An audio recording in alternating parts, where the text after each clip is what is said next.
ये बताइएगा, आपके जो इलेक्शन है ये नगर पालिका परिषद गजरोला का चेयरमैन पद के लिए किसको आप मानते हैं कि वो भावी प्रत्याशी होना चाहिए आपके बीच में? भाई यहाँ पे 80 सीट का भी प्रोग्राम चल रहा है। सीट चेंज भी हो सकती है, हमारे हाथ में नहीं है, जनता का है या प्रशासन के हाथ में है। लेकिन जो बताया जा रहा है कि किट सील के क्लियर हो गई है, एससी में सीट आने की बताया गया है और क्लियर भी हो गया है, तो अभी ऐसा लगता है कि चेंज होगी?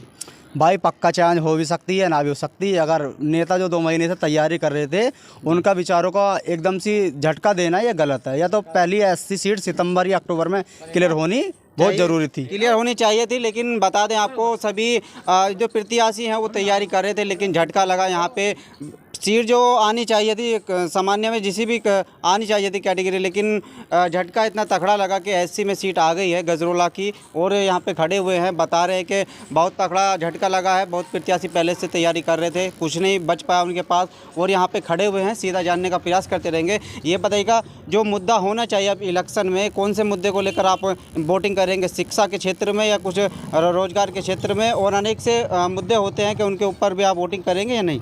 भाई पूरे मुरादाबाद मंडल के अंदर गजरोला एक औद्योगिक क्षेत्र है और यहाँ की जनता है बेरोजगार। यहाँ के जो चेयरमैन प्रत्याशी बनते हैं, प्रत्याशी के बाद चेयरमैन, वो अपना झोला भरते हैं। किसी बच्चे को ना कोई रोजगार ना कुछ। यहाँ का प्रदूषण नाइपरे वाले झेलते हैं, पूरा गजरोला झेलता है। यहाँ का दूषित पानी पीता है और यहाँ पर कूड़े की गंदगी की सबकी समस्या करता है। बस चेयरमैन जो अपना झोला भरते हैं, अपनी नोट कमाने के लिए वो औद्योगिक क्षेत्र से चेयरमैन लड़ते हैं, चाहे वो बसपा का हो और बीजेपी के खास तौर पर। तो बीजेपी के 2 विधायक हैं यहाँ पे, आज तक कोई समाधान ना हुआ। तो भैया जी, आपने कहा कि यहाँ पे रोज़गार की कमी है। सरकार जो कहती है कि रोज़गार इतना फैला हुआ है, इंडस्ट्रियल एरिया है गजरोला, कि यहाँ पे रोज़गार की कमी है? भाई बाहर के बिहारियों को तो अलग अलग कैटेगरी का बना के, कोई श्रीवास्तव बना दिया, कोई शर्मा बना दिया, कोई बना दिया, वो तो वहाँ के एम्प्लॉय तक बन जाते हैं। परंतु जो लोकल क्षेत्र के लोग हैं उन्हें बेचारों को मजदूरी में कार्ड बनाने के लिए महीने महीने तक चक्कर काटने पड़ते हैं। मैं आपको बता दूं, ये जो सारे मुद्दे निकल के आते हैं एक चुनावी रैली के सामने ही निकल के आती है। साधारण जनता की जो आवाज़ सामने आती है, जनता के सामने सिर्फ चुनावी रैलियों में दिखाई देती है। उसके बाद जो साधारण जनता होती है उसकी जो आवाज़ होती है वो दफन हो जाती है। उसके बाद इनको कोई भी याद नहीं करता है, सिर्फ याद किया जाता है इलेक्शन के तौर पे। और अनेक सी यहाँ पे समस्या निकल कर आती है इलेक्शन के टाइम पे। लेकिन जो भाई ने बताया कि यहाँ पे औद्योगिक नगरी है, लेकिन यहाँ पे जो रोज़गार मिलता है, जो यहाँ पे अनेकों पढ़े हुए व्यक्ति भी होते हैं, लेकिन उनको जो रोज़गार मिलता है वो सिर्फ मजदूरी टाइप का एकदम रोज़गार मिलता है। जो पढ़ाई की योग्यता के अनुसार इनको नौकरी मिलनी चाहिए वो नहीं मिल पाती है।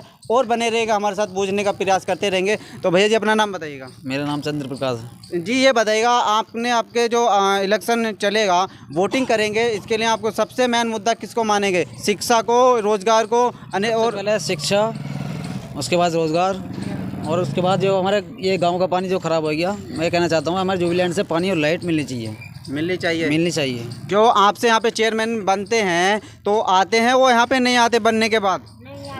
कोई नहीं आता। जो आपके यहाँ पे सभासद के प्रत्याशी खड़े होते हैं, क्या वो आपकी डिमांड के हिसाब से आपकी आवाज़ उठाते हैं या नहीं उठाते हैं? ना उठाते साहब, नहीं उठाते।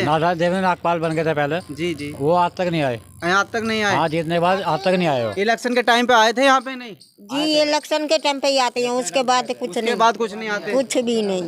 ये बताइएगा, जो ये बच्चे हैं क्या सरकारी स्कूल में जाते हैं, प्राइवेट स्कूल में जाते हैं? सरकारी में जाते हैं। सरकारी में जाते जी, हैं। जब पैसा नहीं है तो सरकारी में ही पढ़ाएंगे, और क्या करेंगे। और पूछते रहेंगे। जो हमारे यहाँ पे सभी खड़े हुए हैं, अपना नाम बताइएगा जी।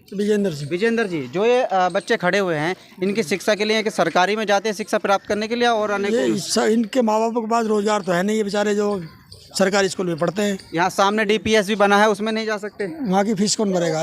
इतनी इनकम नहीं है इनके माँ बाप को। कितनी इनकम हो सकती है, कुछ बताएंगे? बस फैक्ट्री में अगर कार्ड बनाते हैं 2-2 महीने परेशान रहते हैं। कार्ड बन गया, उसमें भी 1.5 महीने में तनख्वाह मिलेगी, वो भी 300-350 रुपये।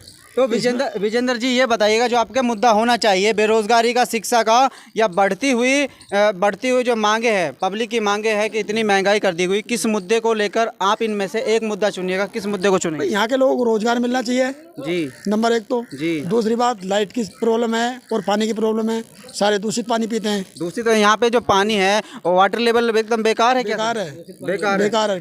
यहाँ पे हम अनेकों समस्याओं को झेलते हुए यहाँ पे समस्या पब्लिक बता रही है, लेकिन कुछ भी नहीं मिल पाता है। सिर्फ जो इनकी आवाज़ उठती है जो चुनावी रैली में आती है उसके बाद दफन हो जाती है आवाज़, और पूछते रहेंगे। भैया जी, आप कहाँ तक एजुकेशन में कहाँ तक क्या पढ़े हुए, कुछ बताएंगे? भाई इंजीनियरिंग कर रखी है सिविल से बड़े भाई। तो कहीं जॉब वॉब के लिए नहीं गए? भाई कई बार रिज्यूम दे चुका हूँ, जुबिलेंट लाइसेंस लिमिटेड कंपनी में, टेवा एम्प्लॉई में भी दे चुका हूँ, और कंपनी में दिया, मगर इग्नोर कर देते हैं ना आदमी के, लोकल का बंदा। लोकल का बंदा है।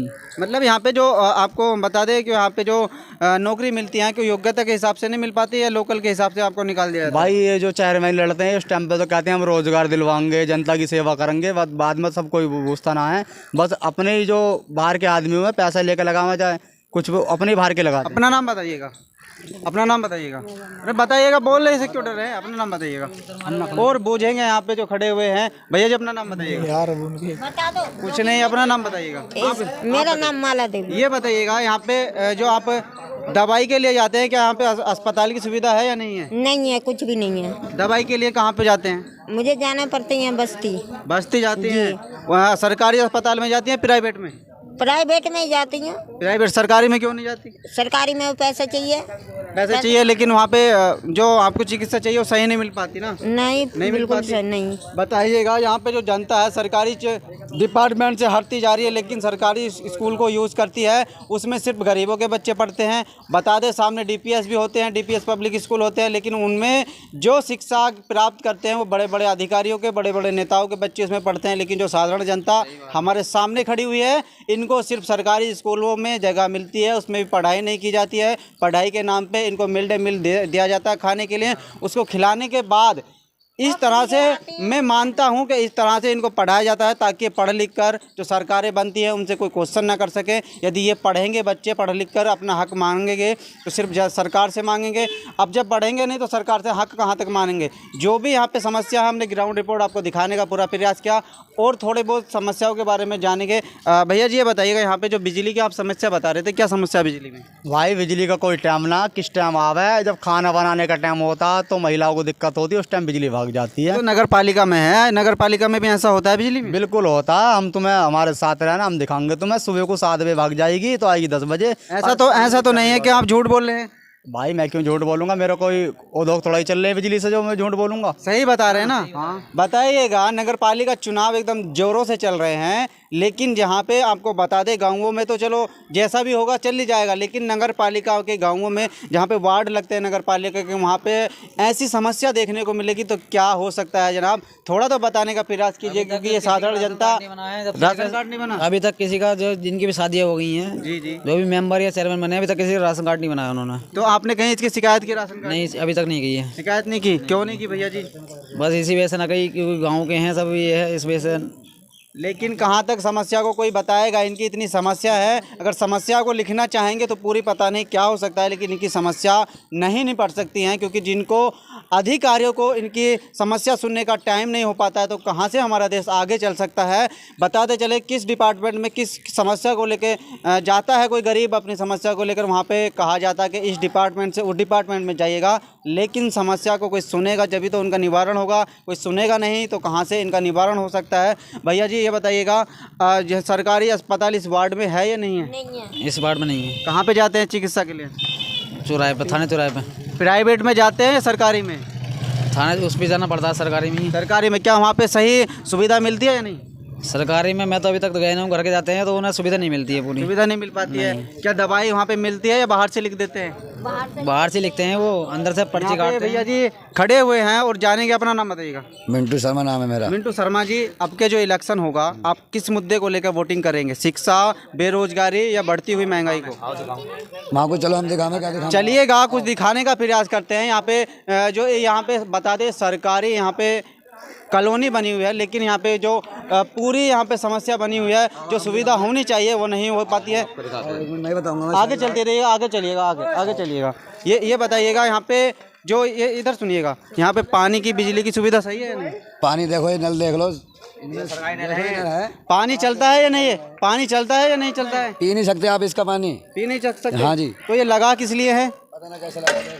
अब बताइएगा, ये सरकारी नल लगा दिया गया है, यहाँ पे सरकारी नल लगा दिया गया है, यहाँ पे सुविधा इतनी बेहतर कर दी गई है। इसका बता दूँ, इसका जो चार्ज होता होगा लगभग लगाने का 20-30 हज़ार रुपये गया होगा सरकार के टेंडर से, लेकिन यहाँ पे जो नल लगाया गया है जो उसकी सुविधा से जनता को कोई आराम नहीं मिल पा रहा, तो किस लिए इसको हेडपम्प को लगा दिया गया है। यहाँ पे कुछ और लगा देते तो शायद कुछ हो सकता था। कोई सरकार के टैंक साफ आप ही बता दीजिएगा, यहीं बता दीजिएगा। अरे एक मिनट दिखा दो, वो भी नहीं, दिखा यही दो। बता दीजिएगा जो यहाँ पे आपको कॉलोनी में पूरी जो सुविधा मिलनी चाहिए थी, ये सुविधा मिलती है या नहीं मिलती है? भैया गटर भरे पड़े हैं हमारे लैट्रिन के, जिंदगी लैट्रिन ऊपर निकली तो यहाँ पे जो यहाँ पे आते हैं उनसे आप शिकायत करते हैं? हर जगह चेयरमैन को कर दी, सबको शिकायत कर दी, कहाँ तक करें शिकायत। तो इलेक्शन चल रहा है ना, अब तो इलेक्शन चल रहा है, आएंगे या नहीं आएंगे? बस चल रहा है। अब से पहले तो इलेक्शन नहीं चल रहा था, कोई भी नहीं आया, कोई भी नहीं आया कोई नहीं आपके? देखता। बता दे चले यहाँ पे इलेक्शन भी चल रहा है, लेकिन जो सुविधा मिलनी चाहिए थी कॉलोनी में वो नहीं मिल पाती है। आखिर क्यों? जनता के बीच में खड़ा हुआ हूँ और बने रहेगा हमारे साथ, हर पल की अपडेट आपको दिखाने का पूरा प्रयास करता रहेगा। जो भी बस देख रहे हैं उनसे वीडियो शेयर करते रहे। जय हिंद, जय भारत।